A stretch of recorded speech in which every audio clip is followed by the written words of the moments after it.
pessoal, tudo bem com vocês? Sejam bem-vindos à nossa 6ª aula do curso de Introdução à Sociologia. Hoje a nossa aula vai ser então sobre a 2ª e 3ª fases da Revolução Francesa, para continuar ali o assunto que a gente já estava falando lá na aula passada de número 5. Gente, lembrando então que essa e todas as nossas aulas estarão na playlist que tem o nome do curso de extensão, chamada então de Introdução à Sociologia.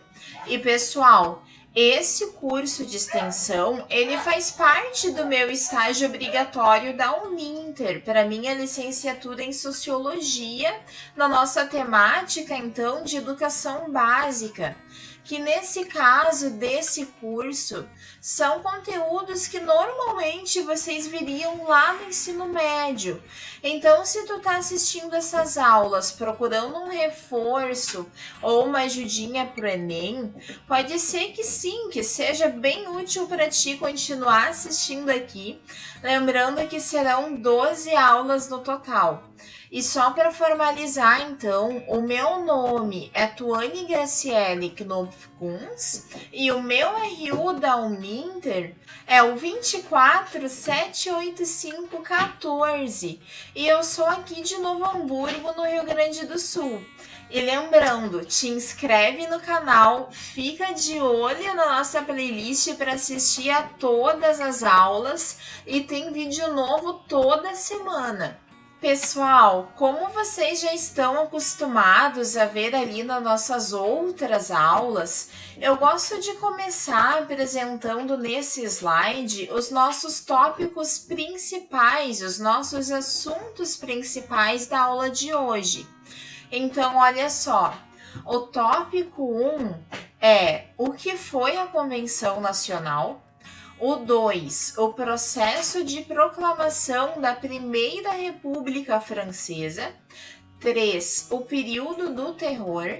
4, o diretório. E o 5, galera, que é então 18 Brumário do ano 8.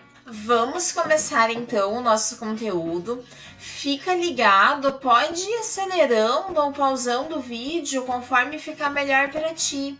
E se precisar, já vai anotando também. Eu tento sempre aí deixar um resuminho do que eu tô falando no próprio slide. Então me acompanha aí e vamos lá. Galerinha, eu quero primeiro lembrar vocês sobre como a gente acabou a nossa aula passada, que nos trouxe então para essa 2ª e 3ª fases da Revolução Francesa, que é então o que a gente vai ver hoje, olha só. Na semana passada, a gente viu que a Revolução Francesa normalmente está dividida em 3 grandes fases. Olha aí no slide a data delas novamente. A gente tem como primeira fase o período conhecido como Assembleia Nacional, ou então também como Assembleia Nacional Constituinte, que vai de 1789 até 1792.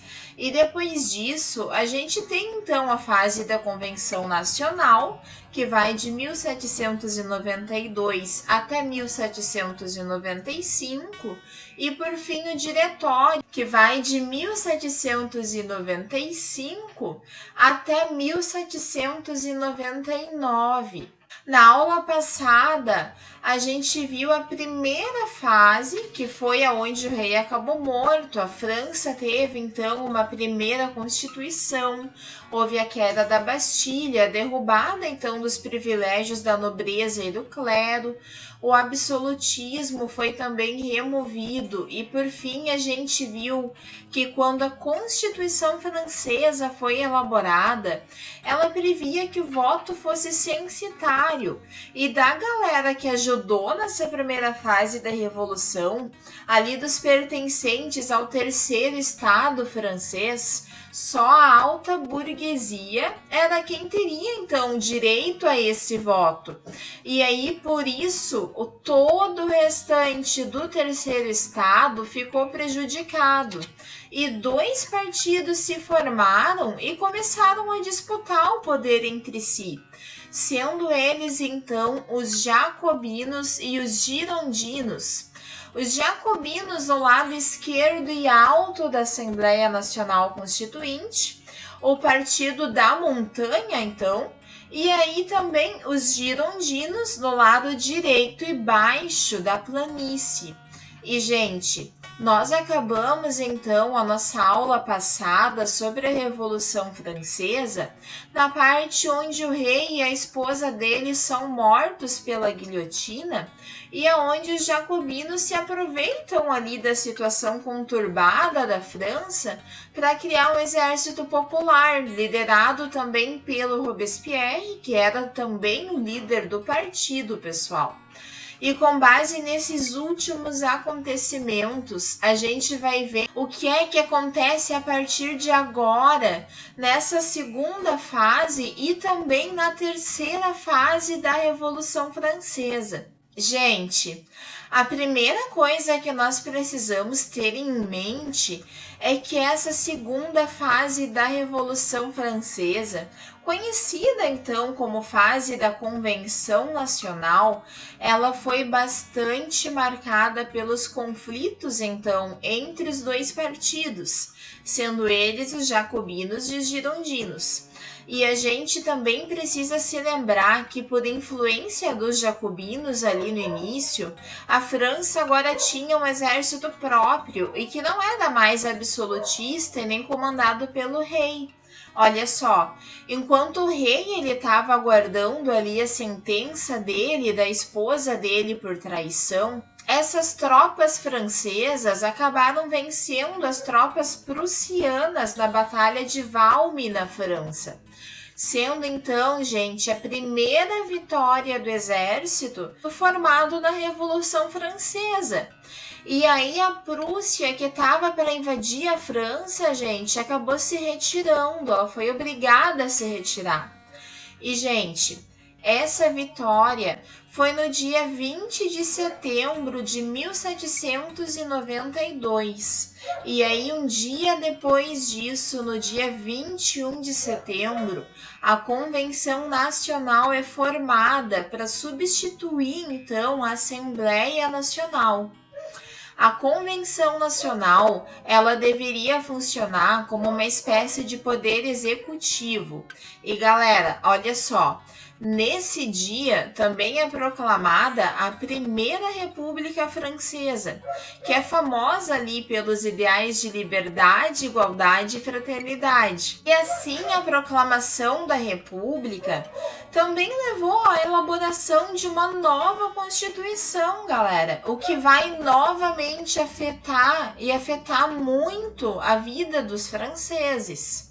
E foi então com essa proclamação da República Francesa que a gente tem uma série de acontecimentos e de mudanças ocorridas dentro da França. E vejam só, uma dessas mudanças foi a instituição de um novo calendário, isso mesmo. Ele indicava, gente, o ano de 1792, que era o ano da proclamação da República Francesa, como o ano 1 do calendário revolucionário. E a intenção, gente, era justamente atacar o cristianismo e dar, então, espaço para o racionalismo da Revolução Francesa. Olha só. Gente, eu trouxe aqui algumas imagens, então, sobre o calendário da Revolução Francesa, que foi, então, criado pela Convenção Nacional em 1792. Ele era, gente, de base solar e ele era composto por 12 meses de 30 dias, totalizando os 360 dias, só que os dias que faltassem, então, 5 ou 6, eles adicionavam no final do ano. Reparem bem nesses meses, gente, desse slide, porque a gente vai falar um pouquinho dessas datas ao longo da aula. Principalmente ali o Brumaire ou Brumário e o Thermidor também. Gente, nessa época, a França estava tendo muitos problemas ali relacionados com a falta de alimentos e também por causa da subida dos preços, além de não serem, então, todas as camadas da população francesa que concordavam com essas medidas novas da República. E, pessoal, com isso começaram novas revoltas nos campos e nas cidades. Em Paris, a gente tinha uma grande participação dos sans-culottes, que queriam conseguir, então, mais direitos sociais para a população. E, gente, no início da República, os girondinos, eles também tiveram mais poder na Convenção Nacional. Mas com essas revoltas e com o apoio ali dos sans-culottes, os jacobinos começaram a tomar esse poder, criando então a Convenção Montanhesa. E a partir desse momento, gente, a convenção começou a ter uma série de comitês que eram responsáveis por diferentes tarefas dentro da República Francesa. Gente, esse período da Convenção Montanhesa ficou conhecido como um dos períodos mais radicais da Revolução e com mais mudanças para a população. Nesse período, a gente tem a aprovação do sufrágio universal, a criação do ensino público gratuito, a abolição da escravidão nas colônias francesas, o tabelamento dos preços dos alimentos básicos ali de maior necessidade da população e também o fim dos privilégios de classe social. Só que, como eu falei antes, pessoal, também é desse período uma série de comitês que foram criados, então, para ajudar a governar a França. O primeiro deles, pessoal, foi o Comitê de Salvação Pública, que ficou então responsável por questões externas da França. Ele foi, gente, proposto por um dos líderes jacobinos, chamado então de Jean Paul Marat. E galera, esse Marat, ele era então muito importante para a França. Ele era conhecido como Amigo do Povo, porque ele tinha um jornal, gente, com esse nome, Amigo do Povo. E, gente, ele era declaradamente ligado aos sans-culottes. E lembrando, galera, os sans-culottes eram a grande massa, os agitadores revolucionários das cidades, os pequenos artesãos, os pequenos comerciantes e os trabalhadores da França. E, gente, além do Comitê de Salvação Pública, que era usado externamente para combater, então, as ações contra-revolucionárias, a França também contava com o Comitê de Salvação Nacional, para cuidar das questões internas da França também. E eles tinham também, além desses dois, o Tribunal Revolucionário, galera. Gente, o Tribunal Revolucionário era responsável por fazer a repressão aos opositores da República Francesa, julgando então os inimigos da Revolução. A maioria das pessoas julgadas pelo Tribunal Revolucionário eram executadas na guilhotina.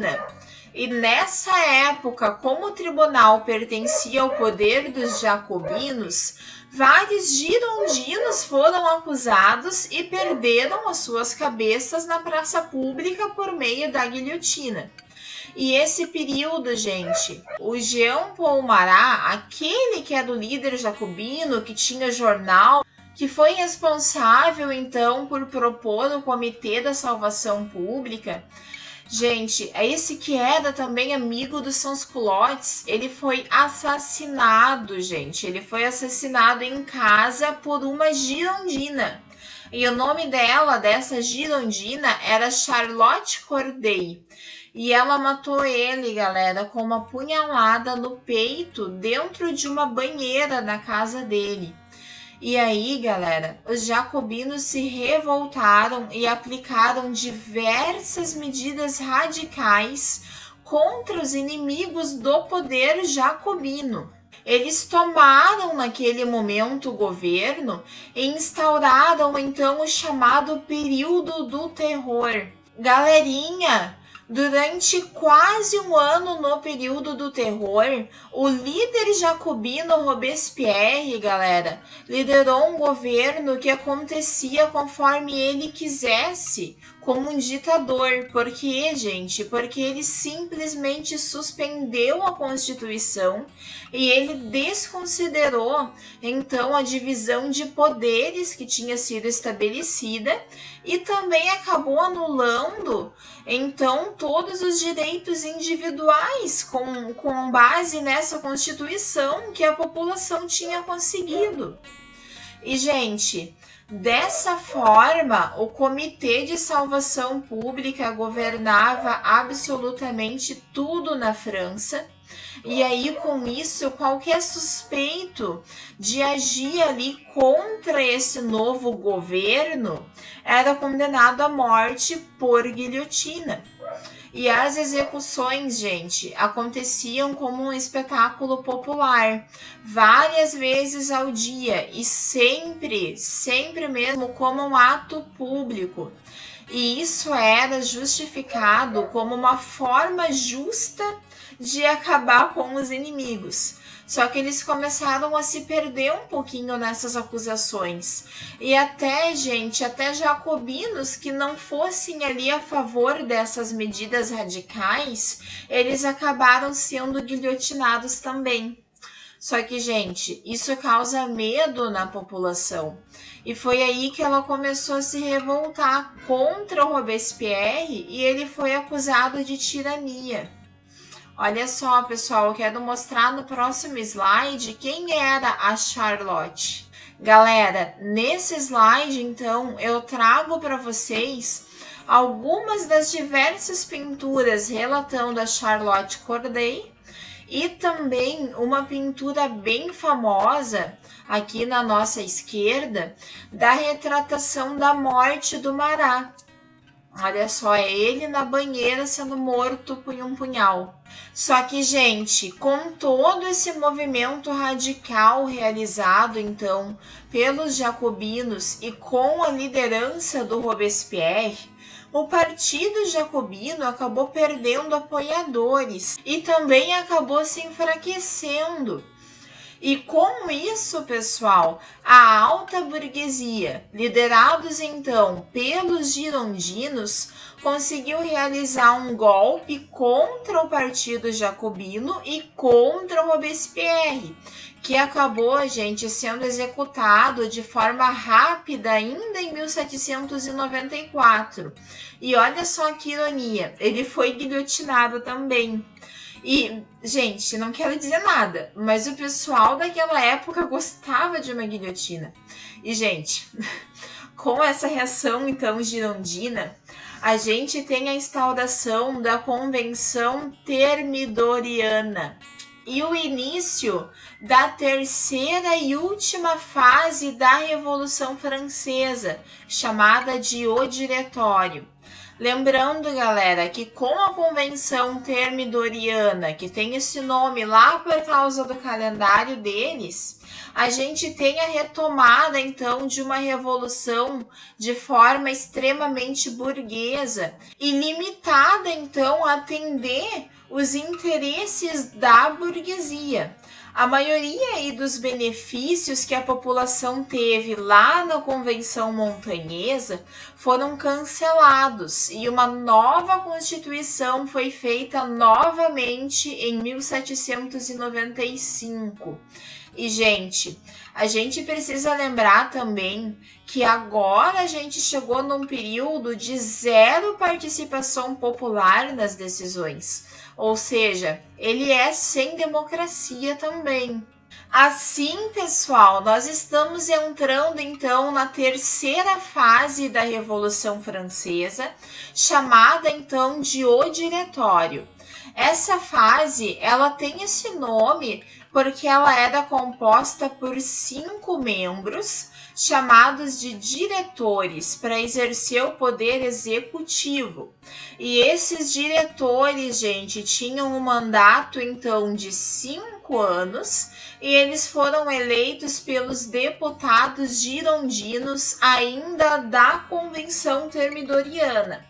E, gente, além do poder executivo dos diretores, o diretório tinha também 2 câmaras legislativas, que era então o Conselho dos 500 e o Conselho dos Anciãos. A cada ano, pessoal, acontecia a renovação de cerca de 1/3 das pessoas responsáveis por esse legislativo e também tinha substituição de um diretor. Aí, no final de 5 anos, teriam sido substituídos os 5 diretores. E, gente, através da nova Constituição, então, de 1795, aquela lei antiga lá que regulava os preços dos alimentos básicos, dos cereais, ela foi anulada e a inflação, então, começou a subir. A escravidão nas colônias foi restaurada e o voto, por ser censitário, restringia muito a participação popular, pessoal. Galera, diferentemente dessa crise interna que a França vinha sofrendo com a inflação, com o descontentamento popular e essa nova mudança no governo e na Constituição em si, externamente, gente, a França, ela estava tendo muitas vitórias com o exército formado na Revolução. Eles estavam, então, combatendo grandes forças europeias que haviam se formado em uma coligação chamada, então, de Segunda Coligação Antifrancesa, que era formada pela Grã-Bretanha, a Áustria e a Rússia. E elas estavam, então, ameaçando invadir o país, invadir a França e conter os ideais revolucionários. E, gente, nessas vitórias militares, começou a ter destaque um estrategista militar, um jovem general chamado, galera, de nada mais, nada menos do que Napoleão Bonaparte. Isso mesmo, galerinha. Ele foi a expressão máxima do heroísmo nacional francês, conhecido naquele momento, gente, por impedir que as forças estrangeiras entrassem e destruíssem a França.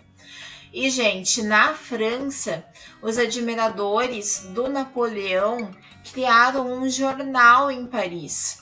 E esse jornal, ele divulgava, então, a imagem de um general patriota, que ele era invencível, ele era adorado pelos seus soldados. E claro que naquele momento, o espírito nacionalista, com essas glórias militares, com esses ideais aí de igualdade, eles iriam sim fascinar ali os franceses, a população da França. E o Napoleão, ele era sim um general de destaque na Revolução Francesa. Até porque, galera, o exército do Napoleão foi o primeiro exército popular da história ligado a essa ideia de nação. Ao contrário, então, dos exércitos tradicionais, que eram associados à aristocracia. Só que assim, gente, assim que o Napoleão e as tropas dele retornaram em outubro de 1799, eles tiveram uma grande recepção, mas viram também que o cenário da França interna era de completa crise, pessoal. E galera, aqui nós temos algumas pinturas que retratam quem foi então o Napoleão Bonaparte. Olha só. Dessa forma, sendo apoiado pela burguesia, pela população humilde e até por parte do governo, o Napoleão foi o líder de um golpe de Estado, realizado então em 9 de novembro de 1799, ou então em 18 Brumário do ano 8, se a gente for ver então de acordo com o calendário revolucionário, galera.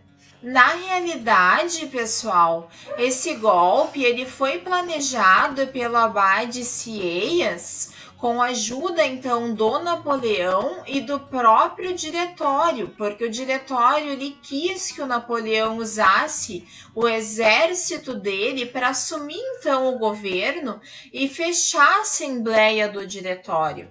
Na visão deles, o Napoleão era a pessoa ideal naquele momento para solucionar os problemas da França. E com isso, gente, 3 cônsules dividiam então o poder, sendo eles o Napoleão Bonaparte, o Sieyès e também o Roger Ducos. E, gente, esse trio, ele coordenou, então, a elaboração de uma nova Constituição, que foi promulgada um mês depois, trazendo, então, oficialmente o Napoleão como primeiro cônsul, pelo prazo de 10 anos, e poderes ditatoriais também para o Napoleão. E assim, gente, começa, então, a Era Napoleônica, que vai de 1799 até 1815. E, gente, o período da Revolução Francesa, o que a gente tem por Revolução Francesa na história, chega ao fim por aqui, galera. Galerinha, temos então algumas conclusões sobre a Revolução Francesa que eu quero falar aqui rapidinho com vocês antes de terminarmos a nossa aula. Olha só, a gente viu que a Revolução Francesa, então, ela é composta por 3 fases diferentes. A primeira delas, então, é a Assembleia Nacional, ou também conhecida como Assembleia Nacional Constituinte. A segunda delas, então, é a Convenção Nacional. E aí depois a gente tem a fase do diretório. E em cada uma dessas fases, a gente viu que o processo revolucionário aconteceu então principalmente com base na burguesia, ainda mais se a gente for focar ali na primeira e segunda fases. E a gente tem sim, a gente nota então a participação dos movimentos populares, como os sans-culottes, por exemplo.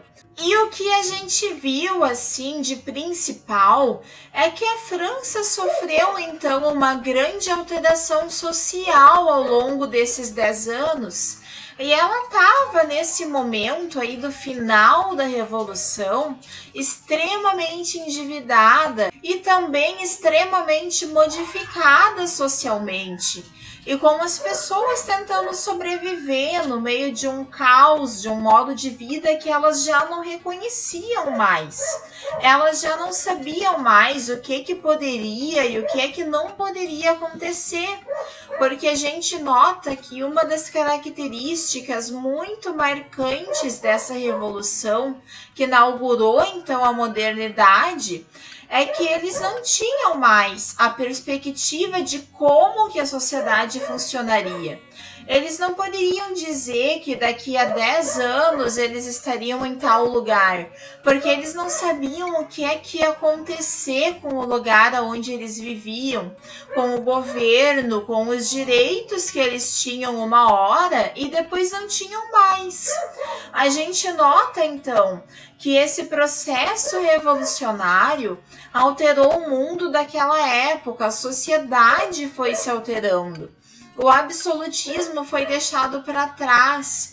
A aristocracia, que tinha um grande poder, foi substituída então pela burguesia. E as pessoas começaram então a poder exercer o livre comércio. Elas começaram então a ter um capitalismo ali competitivo com os outros países ao redor da França também, principalmente ali com a Inglaterra. E, gente, a gente nota que nós temos então aquela separação de Estado e de igreja. A gente tem diversas mudanças sociais que serviram então de molde para outros países e para outros processos revolucionários que aconteceram ali concomitantemente, ou seja, junto com a Revolução Francesa e também depois dela. E galera, a Revolução Francesa, ela dá os moldes da nossa modernidade atual, até com esses ideais dela de liberdade, igualdade e fraternidade, que ela pegou lá do iluminismo ainda, pessoal. O processo revolucionário foi acontecendo, gente, e modificando toda a sociedade daquele momento e tudo que surge depois dela também. Não só nos ideais, como também na prática, com a política, por exemplo, com a linha ali de divisão dos três poderes. A gente nota toda uma força que vem com a Revolução Francesa e modifica o mundo que a gente conhece ainda hoje, pessoal. Galerinha, nós chegamos então ao final da nossa aula de hoje sobre a Revolução Francesa. Essa foi a aula 2, então, sobre esse assunto e foi a nossa 6ª aula do curso de Introdução à Sociologia. E, gente, a gente viu então que todo esse processo revolucionário modificou enormemente a França e também o nosso mundo atual, porque ela inaugurou o que a gente chama hoje de modernidade. Gente, olha só. Na aula que vem, a gente vai começar a ver o que é que os precursores da sociologia, os nossos clássicos, então, começaram a falar da sociologia realmente. A gente vai ver o que é que eles consideraram sobre todo esse processo revolucionário, desde lá da Revolução Industrial, lá do Renascimento. A gente vai ver o que é que eles tiraram de conclusão dessas modificações sociais, o que é que eles fizeram como previsões com base nessas modificações. E na semana que vem, a gente vai ver, então, o primeiro desses precursores, que foi o Auguste Comte. Gente, o Auguste Comte, ele foi um filósofo que vinha de família monarquista, ele era francês também. Só que ele era, gente, adepto da República. Ele achava que a República despertava os verdadeiros ideais aí da ciência e da tecnologia. E ele achava que através dali dos pensamentos republicanos, elas poderiam sim se desenvolver de verdade. E, gente, o Comte queria uma explicação, uma solução para esse período de caos e para essa instabilidade social que ele via na França. Ele é aí dessa mesma época da Revolução Francesa e vai ser bem legal a gente começar com ele, porque ele nasce então ali em 1798, com o final da Revolução. E ele acompanha toda essa sociedade nova que começa a surgir então com o poder do Napoleão. Ele vai ver essas desigualdades sociais, ele vai ver o desenvolvimento da sociedade a partir de tudo isso que a gente já estudou aqui. Mas olha só, pessoal, a gente está finalizando então a aula de hoje. Eu espero mesmo que vocês tenham gostado da aula. Eu quero pedir para que vocês fiquem aqui também no canal e fiquem também de olho na nossa playlist de Introdução à Sociologia. Lá eu vou postar as nossas 12 aulas desse assunto. Então, se tu ainda não te inscreveu, clica aqui para te inscrever. Já deixa o teu joinha também se tu gostou. E eu te agradeço muito mesmo por me assistir até aqui. Eu te peço desculpas pelos barulhos aleatórios nesse vídeo, porque eu sei que tiveram vários e eu tive que até gritar para me fazer entender aqui. E, gente, por hoje é isso então, eu agradeço muito de verdade, obrigadão mesmo e até mais!